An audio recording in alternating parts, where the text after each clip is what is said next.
warahmatullahi wabarakatuh. Halo semua, kembali lagi bersama saya Nanda Khairunisa. Di video kali ini kita akan membahas terkait dengan teori pembelajaran perilaku koneksionisme atau teori koneksionisme. Apa aja yang akan dibahas kali ini? Yuk kita cari tahu. Teori koneksionisme itu apa? Jadi, teori koneksionisme adalah teori belajar yang dikemukakan oleh Edward Lee Thorndike.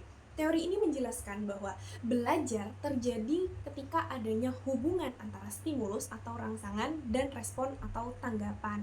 Nah, artinya setiap tindakan yang kita ambil, yang kita lakukan merupakan hasil dari adanya rangsangan-rangsangan tertentu yang kita terima.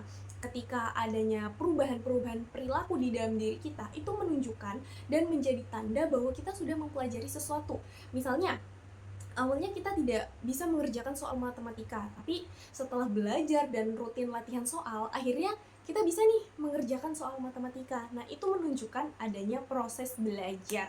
Proses belajar ini dibuktikan dari eksperimen Edward Thorndike menggunakan hewan di dalam kotak yang disebutnya sebagai puzzle box. Jadi, hewan di dalam puzzle box ini mencoba berbagai cara untuk keluar. Setiap hari ia mencoba sampai akhirnya menemukan jalan yang benar untuk keluar. Nah, dari sini kita tahu bahwa belajar itu memang melalui proses yang panjang, mencoba dulu, kemudian respon yang benar itu akan diperkuat. Di dalam teori koneksionisme ini ada beberapa hal-hal yang penting yang menjadi konsep dasarnya. Yang pertama adalah stimulus dan respon. Nah, stimulus adalah rangsangan-rangsangan yang diberikan kepada seseorang, sedangkan respon adalah reaksi kita terhadap stimulus atau terhadap rangsangan tadi. Nah, stimulus ini adalah sesuatu yang memicu seseorang untuk akhirnya bertindak. Misalnya ketika adanya pertanyaan dari dosen atau tugas-tugas yang diberikan, itu merupakan contoh stimulus. Sedangkan responnya adalah reaksi yang muncul dari dalam diri kita, seperti keinginan untuk menjawab atau akhirnya mengerjakan tugas yang diberikan. Nah, di dalam teori ini, belajar itu terjadi ketika hubungan antara stimulus dan respon semakin kuat. Selanjutnya terdapat trial and error. Ini adalah proses belajar melalui percobaan yang berulang-ulang. Nah, dalam proses trial and error ini, seseorang akan mencoba berbagai cara sampai akhirnya ia menemukan mana yang benar. Nah, di dalam trial and error, kesalahan itu bukan sesuatu yang buruk, tetapi menjadi bagian penting dari proses belajar. Jadi, dari kesalahan itu seseorang tuh bisa tahu mana yang benar dan mana yang salah. Contohnya seperti saat kita kecil, saat kita belajar naik sepeda. Nah, kita mungkin akan jatuh bukan hanya sekali, bahkan 2 kali, berkali-kali. Tetapi ketika kita mencoba terus, akhirnya kita akan bisa menjaga keseimbangan dan berhasil menaiki sepeda dengan baik. Selanjutnya terdapat reinforcement atau penguatan. Nah, penguatan adalah sesuatu yang diberikan setelah respon.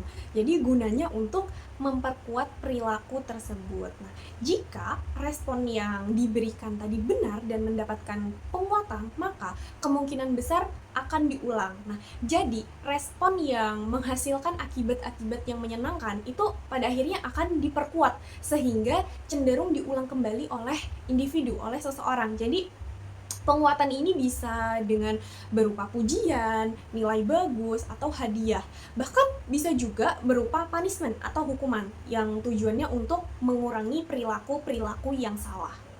Di dalam teori ini, Edward Lee Thorndike mengemukakan adanya beberapa hukum belajar yang menjadi dasar teori koneksionisme, yaitu hukum kesiapan, hukum latihan, dan hukum akibat. Yang pertama adalah law of readiness, yaitu hukum kesiapan. Hukum kesiapan ini menjelaskan bahwa proses belajar itu akan berjalan dengan baik apabila seseorang dalam keadaan siap untuk menerima pembelajaran.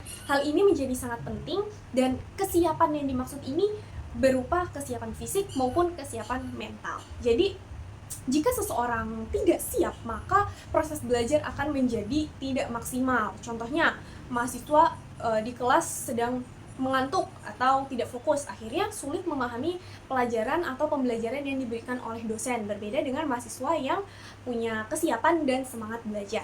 Yang kedua ada law of exercise, yaitu hukum latihan. Nah, hukum latihan ini menyatakan bahwa hubungan antara stimulus dan respon akan semakin kuat apabila sering dilatih, dan sebaliknya akan semakin melemah jika jarang dilatih atau digunakan. Jadi, semakin sering hubungan antara stimulus dan respon itu digunakan, maka hubungannya akan semakin kuat. Sebaliknya, jika jarang digunakan, maka akan semakin melemah. Contohnya, jika ada seorang siswa yang sering berlatih soal matematika, maka kemampuannya akan meningkat dan lebih paham di dalam bidang tersebut. Tetapi jika jarang latihan, maka kemampuannya akan melemah, bahkan akhirnya akan menurun. Yang ketiga ada law of effect. Jadi ini adalah hukum akibat. Hukum akibat ini menjelaskan bahwa respon yang menghasilkan akibat yang menyenangkan akan diperkuat, sedangkan respon yang tidak menyenangkan akan ditinggalkan. Nah, artinya adalah bahwa manusia itu akan cenderung mengulangi hal-hal yang membuatnya senang. Nah, contohnya jika ada mahasiswa yang mendapatkan nilai bagus setelah belajar, akhirnya ia akan termotivasi untuk belajar lagi. Sebaliknya, jika ia mendapatkan pengalaman yang tidak menyenangkan, nilainya kemungkinan buruk, itu ia tidak akan mengulanginya lagi.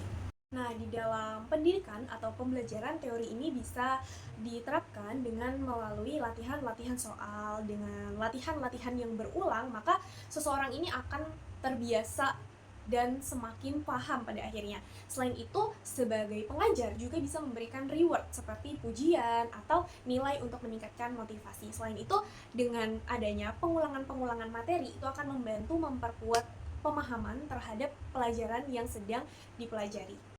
Jadi, dapat disimpulkan bahwa belajar merupakan proses terbentuknya hubungan antara stimulus atau rangsangan dan respon atau tanggapan. Jadi, proses ini terjadi melalui adanya latihan-latihan dan pengalaman yang dilakukan secara berulang. Kemudian, hadirnya penguatan juga memiliki peran penting dalam memperkuat respon yang benar. Nah, dengan begitu, belajar juga akan menghasilkan perubahan perilaku yang baik pada akhirnya.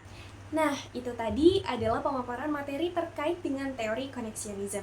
Sampai jumpa di video selanjutnya. Wassalamualaikum warahmatullahi wabarakatuh.